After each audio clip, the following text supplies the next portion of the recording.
There is no bigger boogeyman in the American political discourse than the dreaded two-party system. It is a near truism that the many failings of the American political system, from polarization to poor candidate quality to political corruption, can be heaped at the feet of the two-party system. But I want to make the case that the two-party system is not nearly as bad as most Americans make it out to be. Differences between multi-party and two-party systems are often grossly exaggerated. I attribute this partially to a lack of knowledge and partially to the general self-centeredness of the American political discourse. Most Americans, even those who consider themselves to be politically savvy, usually have limited knowledge of the political systems of other countries. The reality is that all democratic systems have flaws, and that those of multi-party systems are often quite similar to those faced by the US and other two-party systems. Creating additional parties in the US or encouraging their adoption through reforms like changing voting away from first past the post is unlikely to solve these fundamental issues. To begin, it's useful to start with a brief refresher of the electoral system in the US. The US uses single-member plurality wins districts for most races for the House of Representatives and Senate, meaning that a candidate just needs to get more votes than anyone else to win. In political science, there is a notion known as Duviger's law that suggests that these single-member plurality wins districts inevitably lead to the formation of a two-party system. This is why most advocates of political reform in America also support moving away from first past the post to an alternative electoral system, like ranked choice or proportional representation. Personally, I'm skeptical that such reforms will displace the two-party system or bring about their supposed benefits of moderating political discourse, but I'll touch on those later. Essentially, discussions of the American two-party system are inextricably linked to the American electoral system. The underlying assumption of most electoral reform advocates is that moving the US away from first past the post will bring about a greater array of political diversity and even alternatives to the Republican and Democratic parties, as first past the post discourages the emergence of third parties because of vote splitting.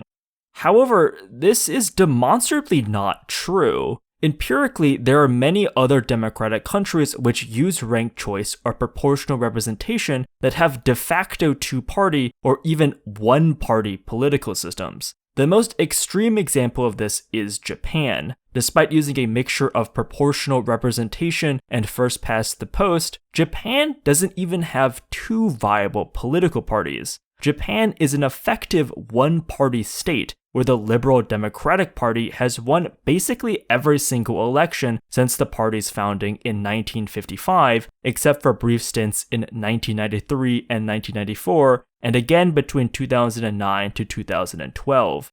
Sweden is another country that has historically been dominated by one party, the Swedish Social Democratic Party, which continually ran the government from 1932 to 1976, though the party has seen its dominance over Swedish politics increasingly slip in recent years. Germany uses a mixed-member proportional system, but yet has historically been a two-party system between the right-leaning Christian Democratic Union and the left-leaning Social Democratic Party.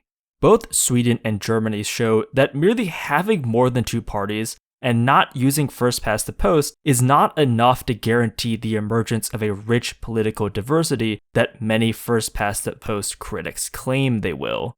What little evidence exists from local or state level experiments in the US suggests that while moving to an alternative electoral system, like ranked choice, would improve the performance of third parties and independents, that boost would not be anywhere near meaningful enough to actually elevate them into power. What's interesting is that when you look at historical examples of countries that have transitioned from first past the post to alternative electoral systems, the number of parties in those countries rarely seems to change. It seems as though that the proportional representation systems come into being precisely because a country already has many viable parties, not that the proportional representation systems lead to the generation of new viable parties. Furthermore, many of the other touted benefits of alternative electoral systems, like reduced polarization, more moderate candidates, or improved policy outcomes, are not meaningfully supported in the available evidence. While it is possible that these positive outcomes might be seen with further research, it seems unlikely that simply shifting away from first past the post will be the panacea that many advocates claim.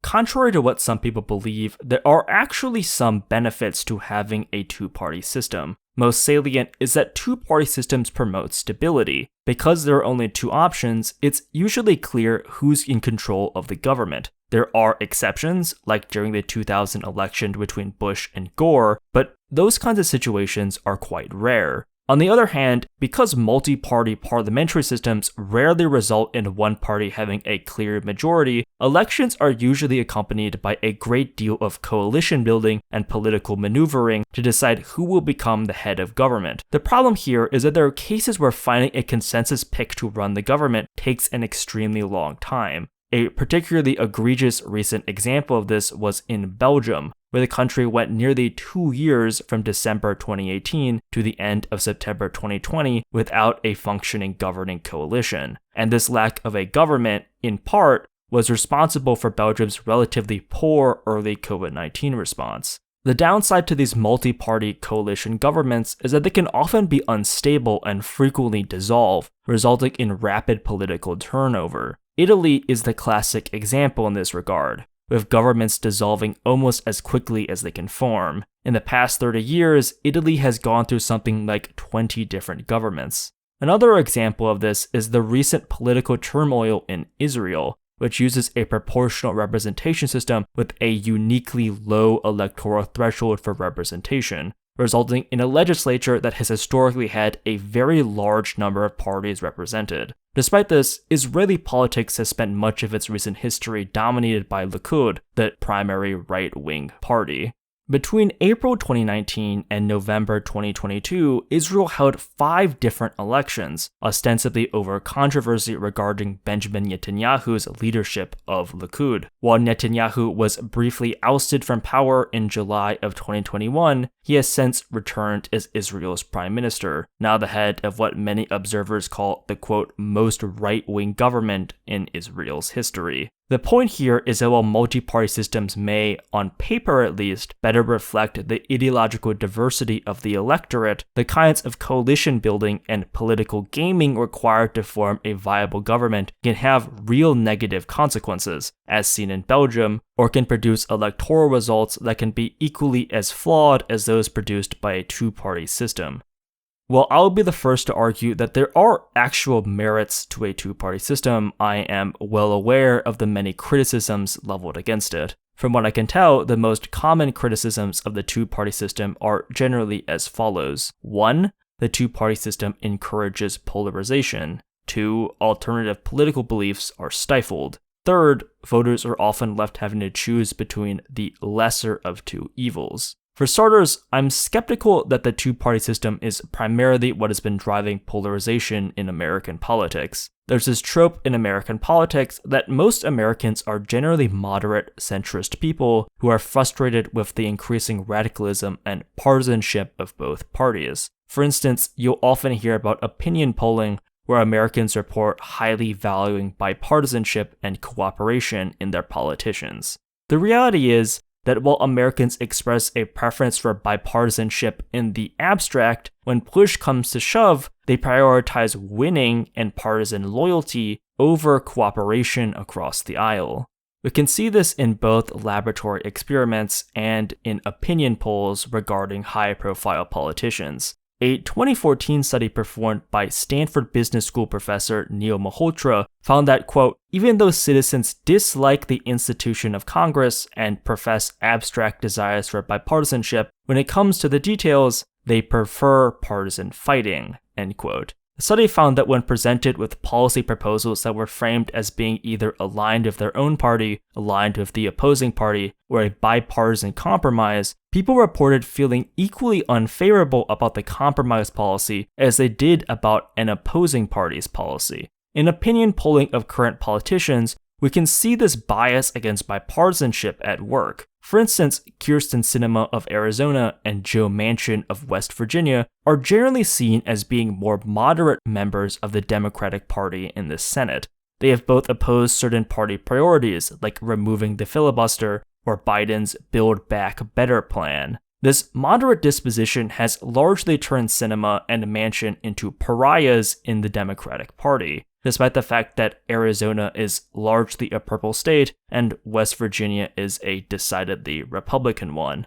For this moderation, Sinema and Manchin are two of the most unpopular politicians in the Senate. This same unpopularity holds for the Republican side of the aisle as well. Lisa Murkowski and Susan Collins, generally seen as two of the more moderate Republican voices, are also among the most unpopular figures in the Senate. Therein lies the contradiction. Americans claim they have a preference for bipartisanship, but they do not act in a way that is consistent with those preferences. It's plausible that elevating a greater variety of candidates may help ameliorate this discrepancy, but the problem seems to me to be more with the underlying preferences of voters than with the system itself. Because Americans prefer to see their favorite party win rather than compromise, politicians are merely responding rationally to that set of incentives.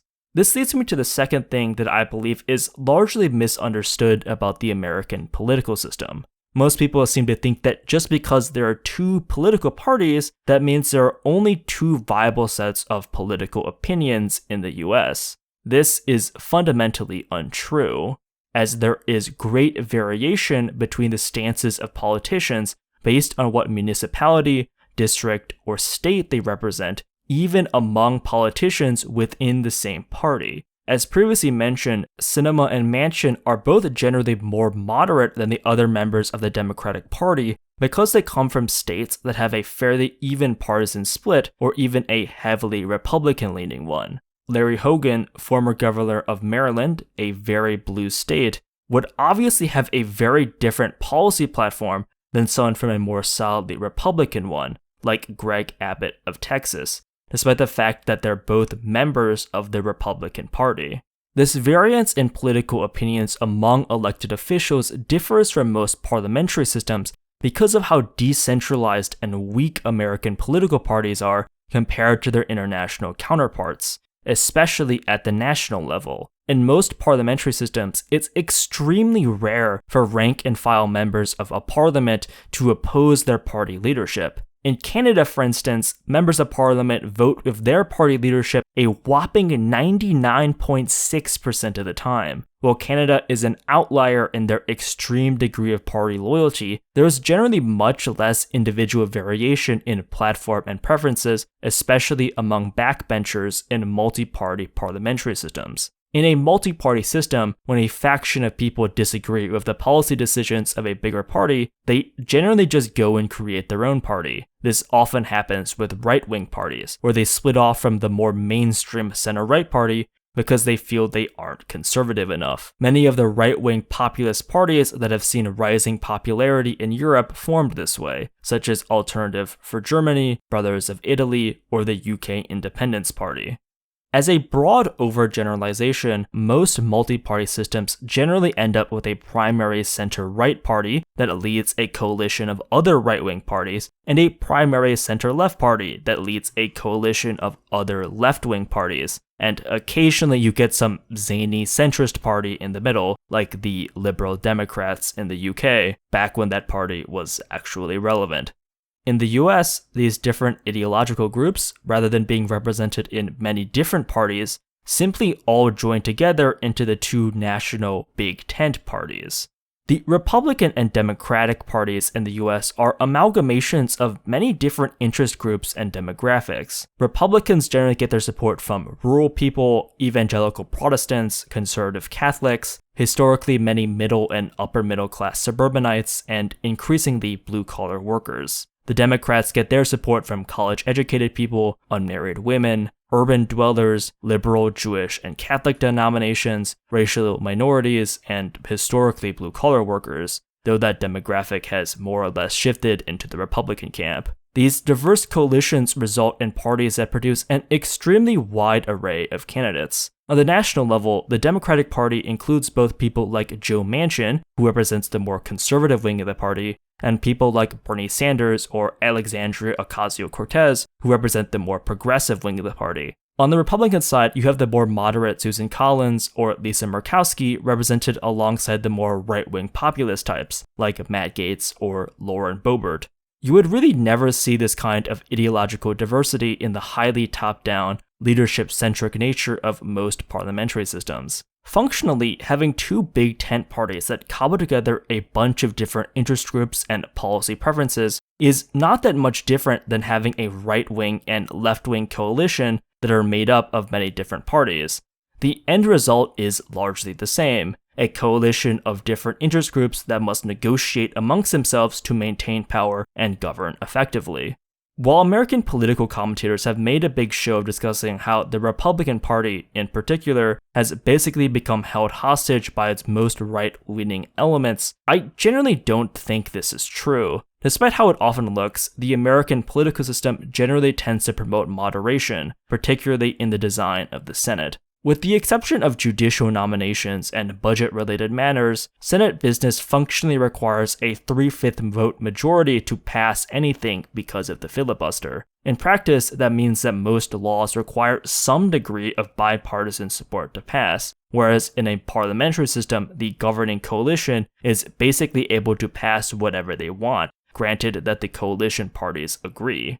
Having all of these disparate groups represented in two political parties also helps to reduce the influence of more radical politicians. For example, despite the fact that the Democratic Party had control of the presidency and both houses of Congress from 2021 to the end of 2022, they were unable to pass many of their more ambitious policy goals due to opposition from Senators Manchin and Sinema. Despite how much Trump's influence over the Republican Party is often played up, the party's disastrous performance in the 2022 midterm cycle has led to significant consternation within the party over a repeat Trump nomination in 2024. Realistically, the political group most likely to benefit from a multi-party system in the US would be a Trump-led, right-wing populist America First Party. We've increasingly seen this in many European governments, where quote-unquote far-right parties have become increasingly popular, to the point where they've become governing parties in many of these countries. Political, social, and economic chaos in countries like Italy, Sweden, or Israel have, at least in part, been responsible for the recent election of parties that were previously seen as fringe far-right elements. While American political parties tend to be weaker than their international counterparts, party leaders do still have certain levers that they can exercise to control party members. Voters and party insiders are also able to punish politicians that they feel are too extreme or unpalatable to the masses. This leads me to my next point, that the average American uniquely has the ability to directly choose who their political candidates are in party nominating contests. Most American political candidates are chosen in primary elections. In many states, anyone is allowed to vote in primary contests regardless of their party affiliation in what are called open primaries. Even in states that practice closed primaries, meaning that only those registered within a given party can vote in the primary, party registration is generally free and done when you register to vote by simply checking a box. By contrast, in most parliamentary elections, the selection of candidates is generally done behind closed doors by party insiders. Voting on candidates, if it's done at all, is usually restricted to card-carrying members of the party, which generally involves paying a membership fee. In some cases, the head of the government doesn't even need to be an elected official. The former Italian Prime Minister, Mario Draghi, wasn't even an elected member of the legislature. In contrast to the American political system, where average people are able to vote on who represent them in elections at all levels, from the president to local school board races, the average citizen in most parliamentary systems has virtually no ability to influence what candidates will be chosen. Because of the remarkable and unique degree that American citizens can directly influence what candidates are chosen, the complaints about political contests being between the lesser of two evils has never been particularly compelling to me. Take for instance the 2020 election between Joseph Robinette Biden Jr. and Donald J. Trump, which has become the pinnacle of such a lesser of two evils contest. Going into the 2020 election, the Democratic Party started with a field of nearly 20 major candidates. Democratic primary voters could have chosen any number of alternatives, from Bernie Sanders, Elizabeth Warren, Pete Buttigieg, Andrew Yang, or Michael Bloomberg, just to name a few. Yet, they selected Joe Biden. That strikes me as hardly being an issue with the two-party system. Voters cannot simultaneously complain about the quality or degree of choice in candidates, yet actively choose those same candidates in nominating contests that have nearly 20 other alternatives. Critics are quick to point out that both the 2016 and 2020 Democratic primary election cycles were heavily skewed by party bigwigs who wanted to marginalize Bernie Sanders, largely because he was seen as unlikely to succeed in a general election. However, the 2016 Republican primary race shows that there is a limit to the influence of party insiders. Against the impulses of the Republican establishment, Republican primary voters chose Donald Trump to be their nominee in 2016 in completely unprecedented fashion. The primary system also has a number of criticisms, namely that the types of voters who participate in primaries tend to be the most ideological and extreme, thus skewing candidates towards the preferences of those primary voters that may not necessarily best represent the interests of the voting public at large. However, the proposed remedy to this issue, namely having all states adopt open primaries, has shown mixed results in whether or not that actually produces more moderate candidates. To be clear, the point I'm trying to make is not that the American political system is perfect, or that it couldn't stand to benefit from any kinds of reforms, but rather I'm trying to argue that simply reforming the two-party system is not the kind of panacea that will magically fix American politics. I think Americans have a uniquely warped perception of the dysfunction of their own political system. Many decry systems like the entrenched party duopoly or the electoral college, without recognizing that the problems they produce are not unique and happen quite frequently in other democratic systems. The reality is that no one has invented a system of government that can accurately relay the preferences of the citizenry and create government officials who act perfectly to their citizens' benefit. Otherwise, every democratic country in the world would just use that system. We see this in opinion polling on how happy citizens of different countries are with their government and political systems. There is no real correlation between the number of parties or method of electing politicians and citizen satisfaction with the government. Americans seem to think that their government is uniquely bad, but if you were to survey the average Israeli, Spaniard, Italian, or Pole, they'd likely give you similarly bad reviews of their own respective governments. A December 2022 survey conducted by Pew Research found that the country most satisfied with their democracy was Sweden, a multi-party democracy that uses proportional representation. However, the second most satisfied country was Singapore, with 78% of Singaporeans surveyed reporting that they were satisfied with how democracy works in their country.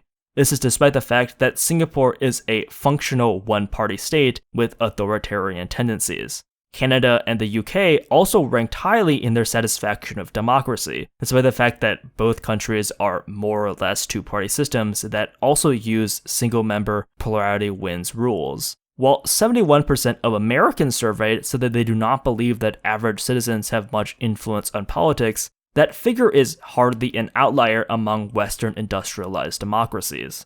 A different 2020 Pew poll that asked respondents whether they thought that government officials cared about average people produced similarly mixed results. Interestingly, the countries that expressed the highest confidence in their elected officials were the Philippines and Indonesia, two countries with highly questionable democratic bona fides. The point I want to underscore is that individual Americans have the unique ability to directly vote on and influence who goes on to run in different political races. If Americans truly want moderate, competent politicians, as many say they do, they should go out and vote in primary elections to elevate those kinds of candidates. If people refuse to vote in primary elections, they really shouldn't complain that their political system creates moronic candidates. My take is that the dysfunction in the American political system is less a result of the two-party dichotomy and more so a manifestation of Winston Churchill's likely apocryphal quote that the best argument against democracy is a 5-minute conversation with the average voter.